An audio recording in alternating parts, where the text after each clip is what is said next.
పరిశుద్ధాత్మ సన్నిధి సహవాసమును మీకు తోడుగా నీడగా అండగా ఉండునుగాక. ఈ క్షణము మొదలుకొని ప్రభుని పక్షాన నిలబడునుగాక. మీ శత్రువులతో దేవుడే యుద్ధము చేయునుగాక. మీ కొరకు అందరి నోరులు మూయబడునుగాక.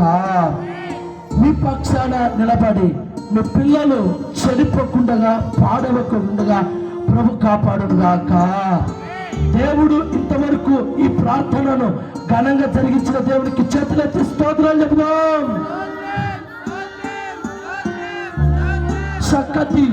చక్కటి అమూల్యమైన సందేశాన్ని ఇచ్చిన పరిశుద్ధాత్మ దేవుడికి చేతులెత్తి స్తోత్రాలు చెబుదాం. వచ్చే నెలలో మరొక్కసారి కూడిక పెట్టుకోవడానికి అవకాశం ఇవ్వబోతున్న దేవుడికి చేతులెత్తి స్తోత్రాలు చెబుదాం.